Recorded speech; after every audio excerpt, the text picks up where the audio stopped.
Stéphane. Salut Cyril. C'est un plaisir de se retrouver. Ouais. Ça faisait un petit moment qu'on s'était vu. Alors voilà, on est sur le stand Lag. C'est une année qui démarre super fort pour Adagio, avec plein de bonnes nouvelles.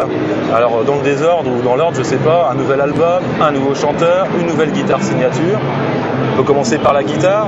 Donc la guitare, surtout la guitare, c'est pas de cette année, puisqu'en fait c'est quelque chose qui a pris du temps. Ça fait plus de 10 ans qu'on bosse dessus, enfin presque 10 ans, donc ça fait à peu près, depuis le début de la collaboration avec Michel, on a commencé à faire des protos 7 cordes.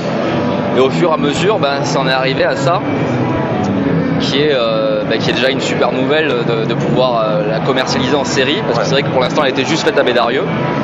Et puis c'est un travail de titan qui a été fait par toute l'équipe de Lag, par Michel et puis par tout le monde à l'usine, tout ça à Bédarieux. Et donc voilà, très satisfaisant. Donc en fait c'est une 7 cordes. Donc, toujours fidèle aux 7 cordes de toute façon. Donc le seul modèle 7 cordes chez Lag, en signature, je pense.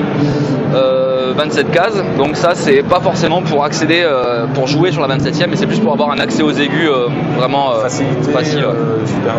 Super rapide. Voilà, le manche, on a essayé de pousser au plus fin, parce que j'aime bien avoir, par rapport à la musique que je joue, j'aime bien avoir peu de matière au niveau du manche dans les mains, et ça favorise plus un jeu rapide pour tout ce qui est sweeping et aller-retour et tout ça.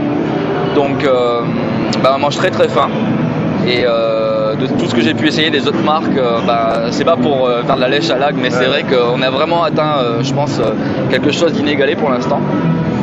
Et voilà, les micros, c'est des micros custom que m'a fait Di Marzio, donc qui sont des variantes du Tone Zone 7 et du Blaze 2. Donc en gros, les seules modifications, c'est juste que j'ai fait rajouter un tout petit peu plus de médium au micro aigu et un tout petit peu moins au micro grave. Voilà, c'est juste pour une histoire de son, parce que je préfère. Voilà, donc ils sont effectivement personnalisés à tes goûts, à ton son. Très belle guitare. Super. Et en plus, la possibilité pour tous d'en profiter. D'en faire un modèle plus abordable. Il y a toujours le modèle custom dispo chez Bédarieux, mais là c'est vrai que c'est un modèle plus abordable. Pour démarrer, c'est absolument formidable. Alors donc une nouvelle guitare, un nouvel album qui est sorti en février 2009, avec un nouveau chanteur. Alors je crois qu'il s'appelle Chris Palin. Vous nous expliquer un petit peu votre rencontre, la personnalité de ce nouveau chanteur? Alors la personnalité, c'est un sacré personnage.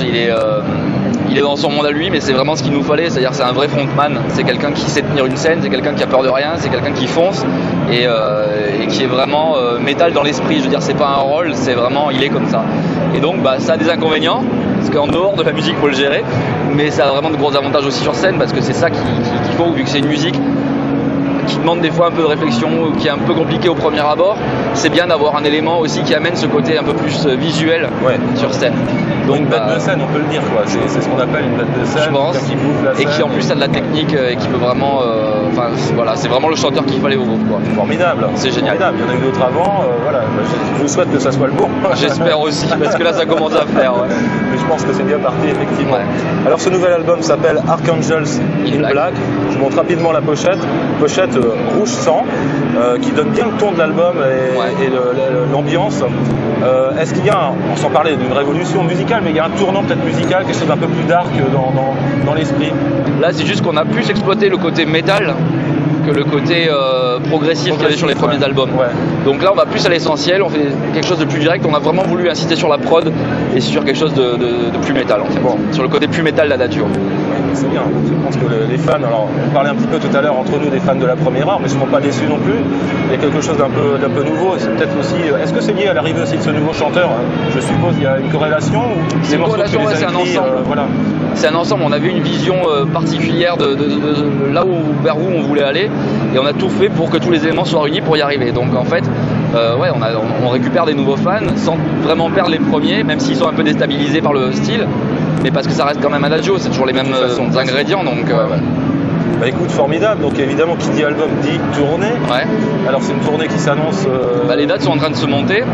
Donc là pour l'instant on a des dates en France, en Finlande, en Angleterre, en Roumanie. Tout ça c'est confirmé. On a le Hellfest le 21 juin, donc sur la main stage. Et on se retrouvera de toute façon au Hellfest parce qu'on sera présent nous aussi. Donc cool. On se reverra au moins à cette occasion-là. Toutes ces dates, on peut les retrouver sur votre site. Oui, sur le MySpace. Sur le MySpace, bien évidemment, qu'on notera en bas comme d'habitude.